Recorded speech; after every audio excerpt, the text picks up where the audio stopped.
So you're thinking about picking up a dashcam, maybe your first one, maybe an upgrade, and you've realised just how many options are out there. From close calls to questionable drivers, we've all seen things on the road that make you wish you had solid video proof.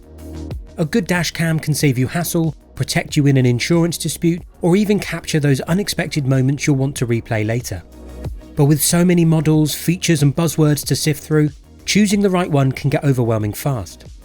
That's why in this video I'm cutting through the noise to show you what actually matters, what's worth paying for, and what to avoid, based on my own experiences and real-world use. I've reviewed a lot of dashcams over the years and usually work with dashcam manufacturers to produce review videos, but no one's asked me to make this one. I just want to share my honest opinions with you and give you some choices to consider. I do have affiliate links in the description, however, in case you want to find out more about one of the cameras I mentioned in the video, so do check those out below.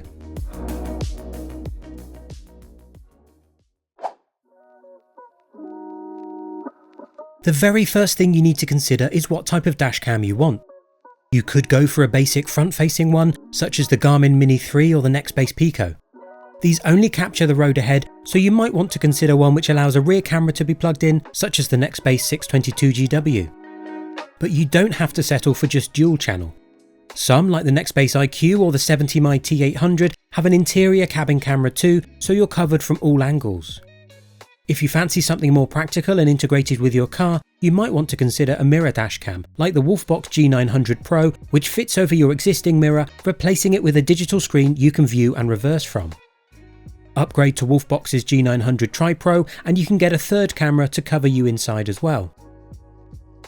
Finally, if you want to tie your vehicle surveillance in with multimedia and CarPlay, you could consider a dashboard console such as the Lamto RC14 with front and rear cams, or the Carparide W125S with those cameras plus an infrared cabin camera too.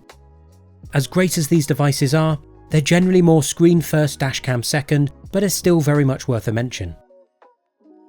Aside from the number of cameras you have filming, you might want a small dashcam to blend in with your interior, or a larger one to deter criminals, which often come with extra features. Intelligent parking modes protect the vehicle around the clock while you're away from it, whilst others like the Akio Eyes and T800 are packed with AI advanced driver assistance systems, which detect and notify you of threats and potential collisions while you're driving. Finally, some dashcams emerge which feel more like concept products, like the Akio Eyes with both wide-angle and telephoto front-facing lenses, and the quirky 70mm 4K Omni with its personality and unique design. Ultimately though, all of these are only as good as the video they capture.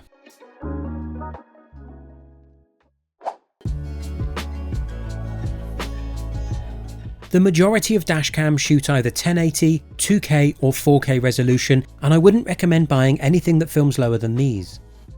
Generally the front camera will be the highest, and it's very common to find crisp, sharp 4K dashcams, though you do often pay more for them. My favourites for 4K at the time of filming are the 70mm T800, Wolfbox G900 Tri-Pro and the RedTiger F17 Elite. If you're after a 2K dashcam, then check out the Nextbase IQ, which is packed with extra features, or look at the Garmin Mini 3 and entry-level Nextbase Pico for 1080 Full HD quality. Lower resolution dashcams are often smaller, so if you're looking for protection which can be hidden behind a mirror and isn't obtrusive, then that could be something to consider. Before I go any further in the video, I'm trying to grow this YouTube channel and create more content just like this, so I'd hugely appreciate it if you consider liking the video and subscribing. Thanks for your support.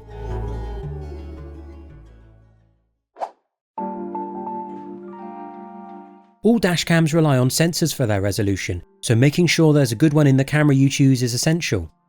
If a smaller sensor is put in the device and then the image is digitally enlarged, the outputted video quality will be worsened. This is called upscaling, and sadly some manufacturers claim that their cameras shoot 4K when it's only enlarged 2K. Quality sensors to look out for are the Sony Starvis 2 range, with one of the best 4K sensors currently being their IMX678. Dashcams like the RedTiger F77 and 70mm T800 have IMX678 sensors on both their front and rear cameras, putting out some pretty impressive image quality from both ends of the vehicle. Having a bigger sensor will also improve night performance, as its larger pixels can capture more light, also leading to better detail and better dynamic ranges of lights, darks and colours. High dynamic range and wide dynamic range are widely available on dashcams these days and help balance out the often extreme brights of the sky and the darks of the foreground, providing an image with balanced exposure and detail in every part of the video.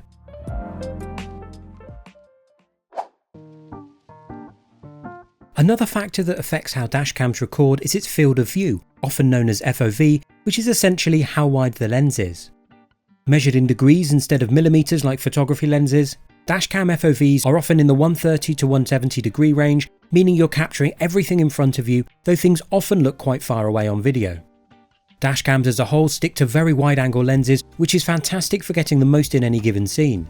The majority of the image will be sharp and clear, however due to the nature of the curved lens glass, the edges can get a bit of distortion. I mentioned it earlier, but an interesting exception to the wide-angle dashcam club is the Akio Eyes, which has both a wide-angle lens at 135 degrees and a telephoto lens at 41 degrees, so you get a view with everything in it, but can also pick out details which are further away.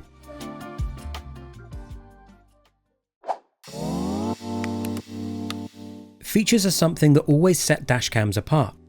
As standard, any worthwhile dashcam will have loop recording, so the camera records over the oldest footage so you don't have to delete video clips all the time, a button to protect footage instantly so it can't be overwritten, voice control, and a G sensor which will automatically lock footage in the event of an impact or collision.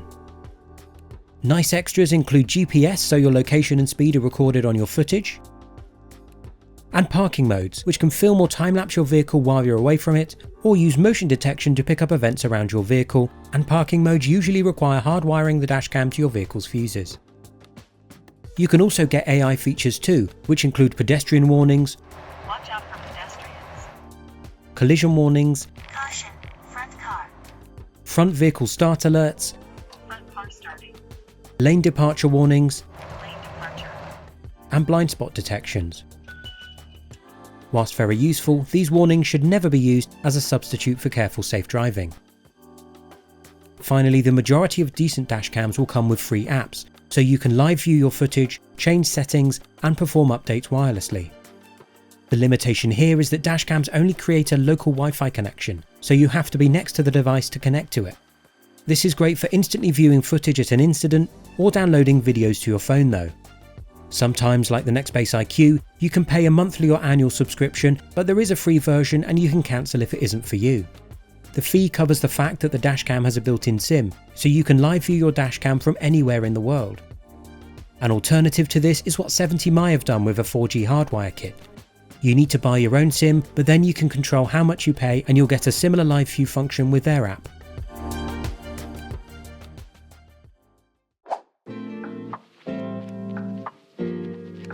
Safely storing your dashcam footage is incredibly important, and the standardized microSD card does a fantastic job.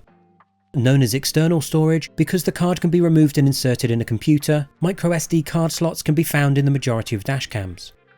Some, however, such as the 70mi M800, only have built-in or internal storage, so need to be plugged into a computer via a wire, or footage can be downloaded remotely using an app. Others, such as the RedTiger F77, have a mixture of both. RedTiger sells a 128 or 256GB internal memory version, which also accepts a memory card for additional storage. Memory card capacity is also important, and different dashcams have different maximum capacities of cards that they accept. For example, the Nextbase Pico 1K supports microSD cards up to 128GB, whereas the T800 4K dashcam supports up to a massive 512GB. If you're filming with one 1080 resolution lens, then you'll fit so much more footage onto a card. However, if you're filming dual 4K plus a full HD cabin lens, your memory will get eaten up much quicker. The Garmin Mini 3's single 1080 lens creates 1-minute clips at around 125MB each, so you could get over 17 hours on a 128GB memory card. The Nextbase 622GW 4K front and 1080 rear cameras film a combined 310MB per minute, so you'll get around 6.5 hours on a 128GB card, or 13 hours on a 256GB one.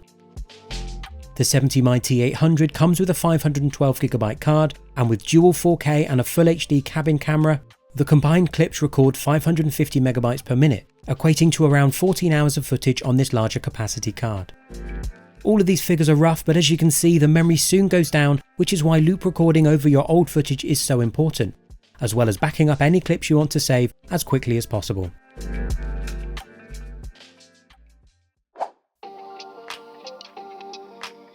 To power your dashcam, you have a number of options.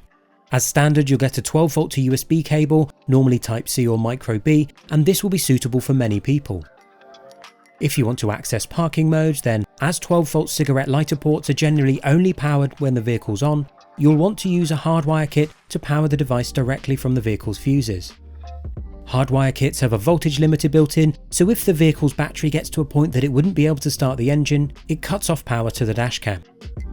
Whilst hardwiring can seem daunting, it's quite doable, and I've put a full tutorial video together if you want to try it for yourself, which you should see a link to in the top right corner now, but I'll leave a link in the description too. Another option to consider, which will work with both 12V power and hardwire kits, is a battery. Using a dashcam battery such as this specific one from 70mm allows you to film in parking mode for much longer periods, ideal for if you're away from your vehicle for a while or camping. It works a lot like a leisure battery, charging as you drive, and can be hidden under a seat to give you peace of mind that you're not relying solely on your vehicle's battery for power. Finally, when you come to tidy up the wiring, don't forget to tuck any cables out of the way so they're not a hazard. And when pushing wires into the dashboard trim, be sure not to block any airbags.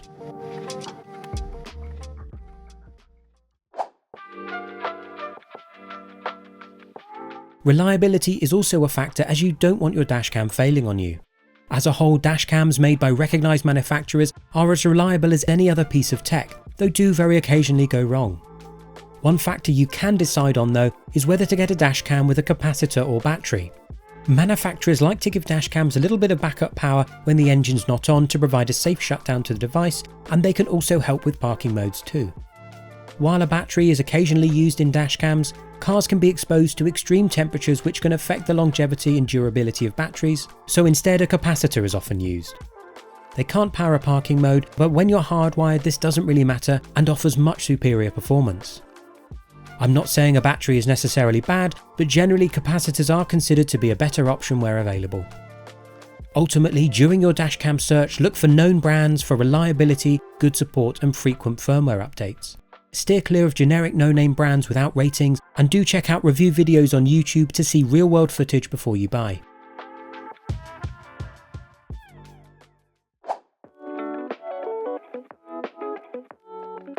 When you've decided what resolution and features you want in a dashcam, the final hurdle is to balance this with what fits your budget. You can buy knockoff dashcams for pennies, but to get video quality that will capture number plates, signs and other vital details, you'll probably want to spend £100 or dollars or more. I've put the models featured in this video along here with their current prices, and do check out my dashcam playlist linked in the top right and in the description below to find full reviews on their features with video quality tests as well. As you can see here, you pay more for high resolutions and more features, so you just need to decide whether it's worth it for you. In the end, as much as spending more money stings, I do believe that the more you spend on a dashcam, the more you'll get out of it, be that the best features or just better video quality. After all, you have to be able to capture all the details you need in order to prove liability and assist insurance claims. If you are interested in getting any of the dashcams I've featured here, I've put affiliate links to them in the description below, which helps support this channel at no extra cost to you.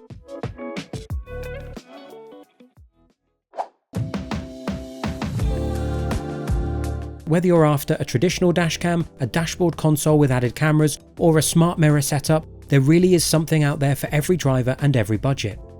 Hopefully this guide has helped clear up what all the specs and features actually mean and given you the confidence to choose the right camera for your needs. At the end of the day, a dashcam is one of the simplest ways to protect yourself on the road, capture the unexpected, and add a little extra peace of mind every time you get behind the wheel. If you found this video helpful and think I've earned it, please give this video a like and subscribe, and I'll see you in the next one. Thanks for watching.